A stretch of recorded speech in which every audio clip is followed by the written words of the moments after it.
Are you just forcing my son to do housework and childcare? And now you're demanding money too. You're a nuisance as a freeloader with a take-home pay of $700. Get out of this house. I break into a cold sweat as my mother-in-law, brandishing a knife, yells at me.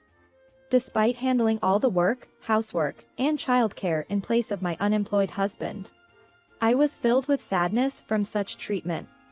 Reaching my limit, I decided to leave the housework and return to my parents' home with my child. My name is Sarah, 23 years old. I live with my husband, child, and mother-in-law. My husband, Michael, was my senior in high school. He was the star of the soccer team and also the student council president, an object of everyone's admiration. I was surprised when he spoke to me at our coming-of-age ceremony, after we randomly met again in our hometown. After several meals and dates together, our relationship developed. He was still handsome as an adult and I was proud to have him as my boyfriend. After graduating from vocational school, I discovered I was pregnant. I thought I would have a happy life with Michael and our child, even though things happened in a different order than expected. My expectations were shattered during a conversation after our marriage. After we get married, how about living in my parents' house? Huh? Why? I prefer living with just the three of us, you, me, and the child. It'll cost money, right?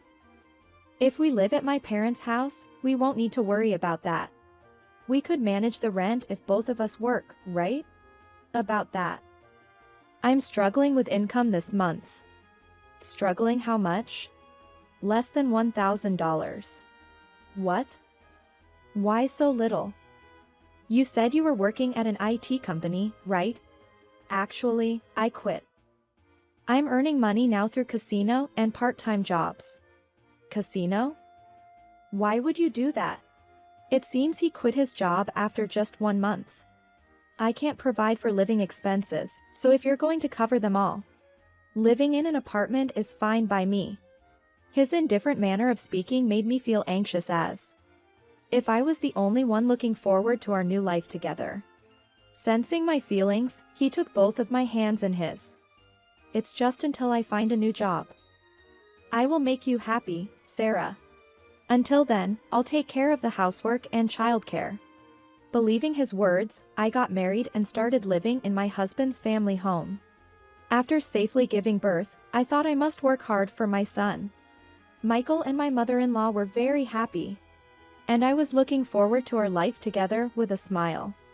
However, even after giving birth, Michael never did housework or childcare and spent his days at the casino parlor. Casino again? What about housework and childcare? When I mentioned his broken promise, my husband suddenly yelled at me. Don't you dare talk down to me. Confused about why I was being yelled at, my mother-in-law came in hearing the noise. What's all this noise about?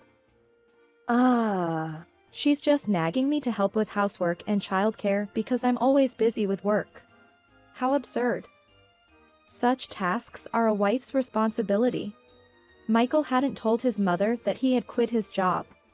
Instead, he had painted me as a terrible wife who pushed housework and childcare onto him.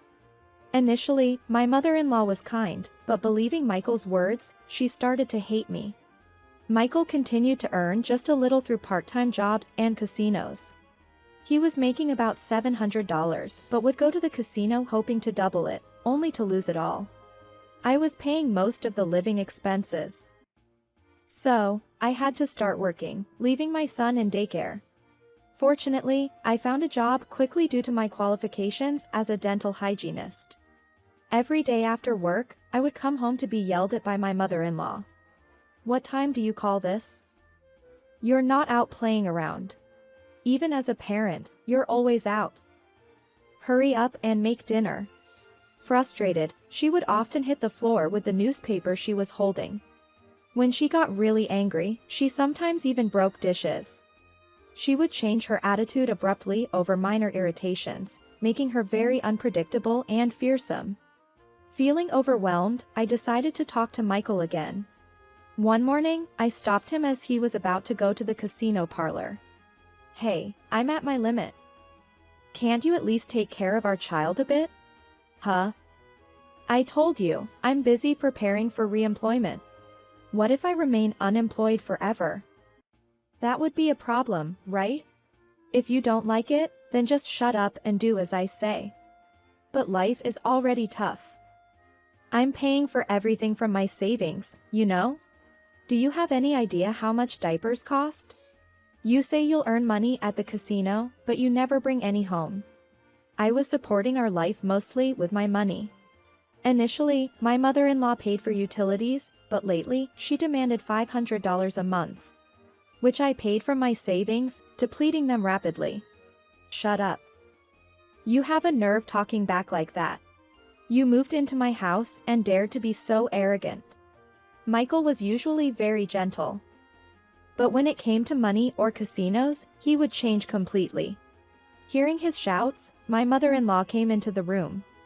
What now? More complaints from the wife?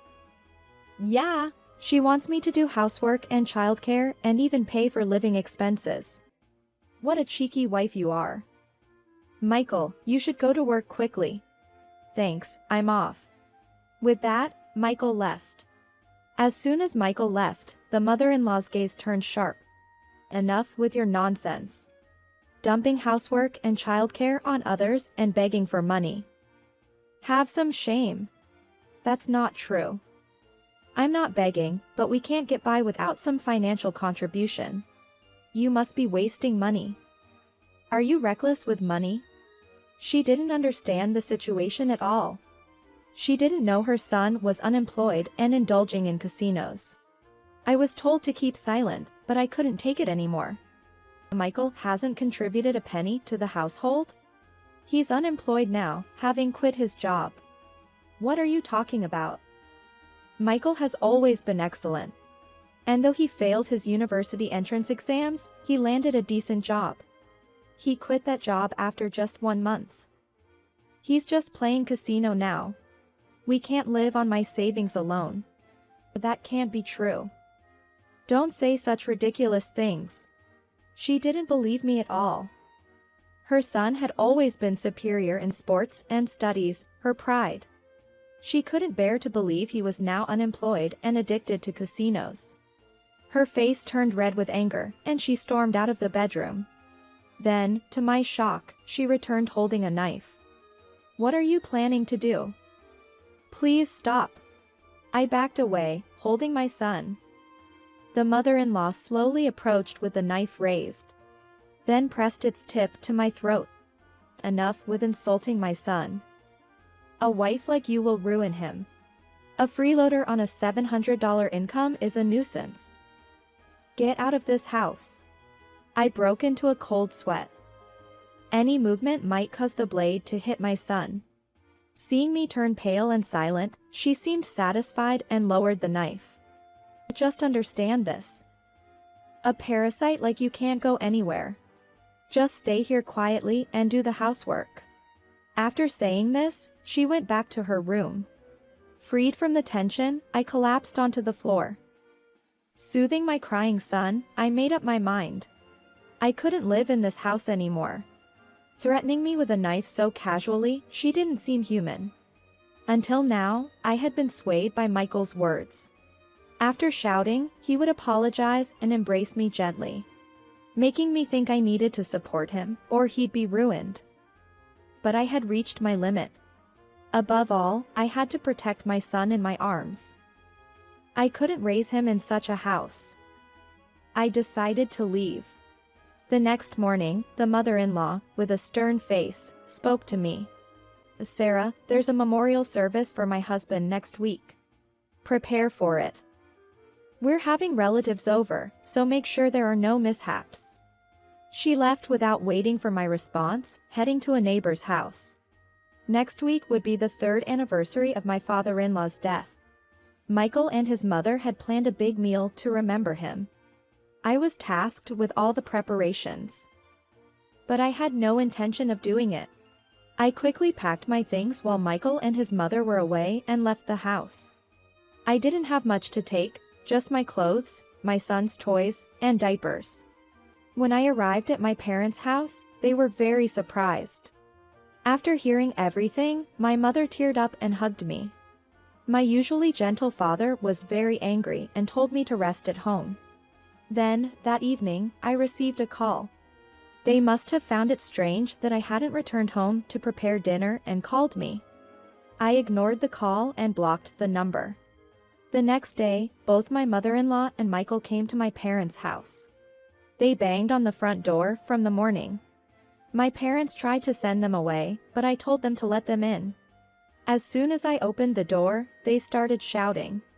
Once Michael left, the mother-in-law's gaze became sharp. "How dare you leave like that? What kind of wife are you? Leaving without saying anything, don't you think that's odd for a person? Could you please not shout here? It's disturbing the neighbors." I wanted to retort that they were the strange ones, but I restrained myself and spoke calmly. The two of them looked ready to lash out, but my father intervened. "If you resort to violence, I'll call the police. Let's discuss this inside, please." With my parents present, I started to talk with my mother-in-law and Michael. "Why did you leave on your own?" I had reached my limit with the housework, childcare, and work. No matter how much I asked for your help, you never pitched in. I was busy too. Busy with the casino? That's not true. My son doesn't go to the casino. Stop making up such nonsense. The mother-in-law still seemed to believe that Michael was employed. She probably thought her talented son couldn't be like that. What a blissful mindset. Then, mother-in-law, where do you think Michael is employed? At a securities. I even saw his job offer letter. Then, let's call a securities to see if Michael is working there. That's the best way to find out. Eh? Wait a minute. Michael started panicking. What's wrong? If you're working there, there's no problem, right? Well, that's... Ignoring Michael's sweating, I called a securities on speakerphone so everyone could hear and asked if Michael was employed there. That person resigned a few years ago, I believe. He only worked here for about a month. That can't be. The mother-in-law was speechless at the phone call's response. Michael was looking down, clenching his fists. Did you quit? Why? Because it was annoying. Every day was just menial tasks, and my boss would yell over the slightest mistake. That's harassment. Michael, why don't you explain what you are doing now? Now, I'm looking for a job. How many years have you been job hunting? It never seems to get decided. How many companies have you applied to? Tell me so I can check. Well, that's... There aren't any good job openings. When I find a good company, I'll get a job. You seem quite confident in yourself. By the way, I believe you're doing part-time work now, but how much did you earn last month? $700. $700? You said that Sarah was earning only $700 and couldn't live on that. So you were letting her stay, didn't you? It seems he had told his mother I wasn't earning, but the truth was the opposite. A dental hygienist's salary isn't great, but I was earning about $2,000. Knowing the truth, the mother-in-law turned red and glared at Michael. Michael, however, became furious. We didn't have to do this. You've embarrassed me because of you. Seemingly unable to tolerate the embarrassment, he banged his fist on the table. Bringing this up in such a place, that's defamation. I sighed in disbelief. Feel free to sue if you want. I'll also sue you for the threat with the knife towards me. Besides, suing isn't free. Do you have the money for it? At that, Michael clicked his tongue. Knowing full well that Michael probably spent all his earnings on the casino this month, I confronted the shocked mother-in-law with the harsh truth. I've been the one earning the living expenses. When we married, Michael said he'd take care of the housework and childcare while I worked. But after marriage, he did nothing. That's not what I heard. You just believed Michael's side and got angry when I asked for help with housework and childcare. You even held a knife to me, saying a wife should silently do the housework.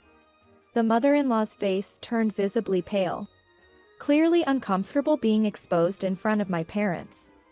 Since neither of you contributed financially, I've been using my own money to support the household.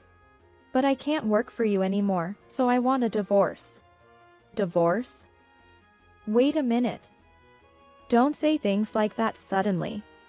That's right. I'll help too, so come back. No, thank you. My clear refusal seemed to shock them. They were probably surprised that I, who usually obeyed them after being shouted at or pleaded with, was now firmly saying no. I don't want to live with someone who threatens me with a knife to have their way. I've had enough of you, Michael, doing nothing but casino. I'll be demanding property division and child support for all the times you exploited me. What? I can't do that.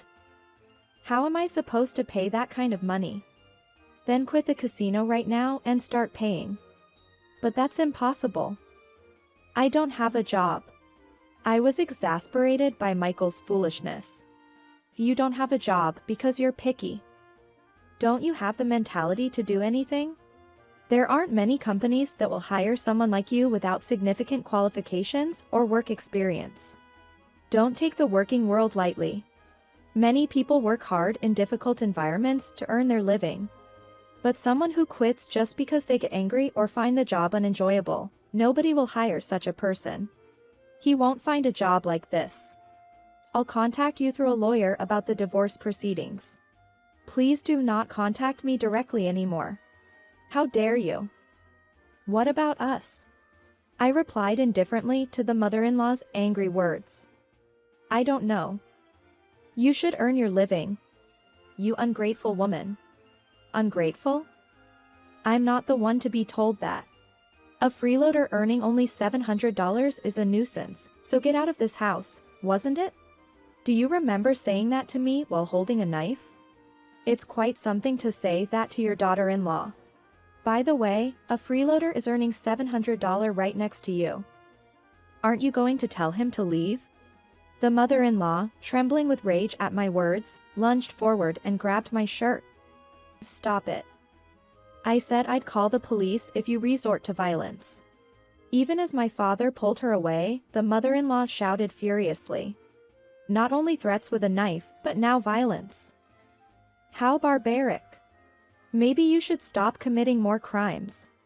The mother-in-law glared at me resentfully. Ignoring her, I turned my gaze to Michael. I believed you would change, but I can't keep believing anymore. I need to protect my son. I won't make you struggle anymore. I'll take care of the finances. And I'll do the housework and childcare.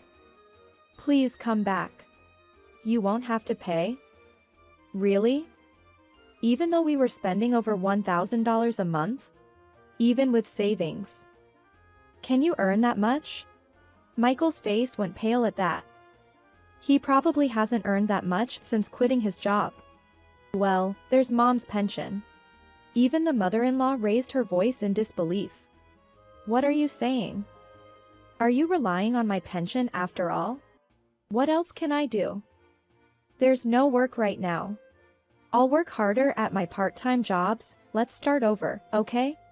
My father, fed up with Michael's stubbornness, spoke up. Michael, you and your mother have taken advantage of our precious daughter. If I knew what kind of person you were, I would have done anything to oppose the marriage. I will never let her return to your home again and will cut off all ties. But I can't live without Sarah. Please give me another chance. Don't be ridiculous. Relying on my daughter to survive? I can't give my daughter to a man who doesn't have the will or backbone to earn a living and make her comfortable. Get out. Seeing my father yell like that for the first time, I, along with the mother-in-law and Michael, stiffened. Michael, kneeling and bowing his head, looked pathetic. Gone was the cool image I admired in high school. Please reconsider. I'm begging you, Sarah. My parents were exasperated with the two unrelenting people. I refuse to be treated like a slave by you anymore. Stay away from me from now on. After we kicked the two out, I immediately locked the door. They continued to bang on the door and shout for a while, but quickly left when a passing policeman approached them. Later, I heard that Michael was disowned by his mother and kicked out of the house. Now, he's living in a rundown apartment, surviving on part-time jobs. Apparently, due to his short temper, he's been hopping between various jobs like convenience stores and construction sites, struggling to pay the property division and child support for our son. He's barely making ends meet by cramming in many part-time jobs, and hasn't been able to find stable employment. There are rumors that he's still addicted to casinos and has even accumulated debt. But I'm not interested. News of Michael's downfall quickly spread among my high school classmates, with frequent sightings and gossip. After kicking Michael out and often being seen arguing with him, the mother-in-law seems to have been exposed by the neighbors for having an unemployed son and losing her daughter-in-law.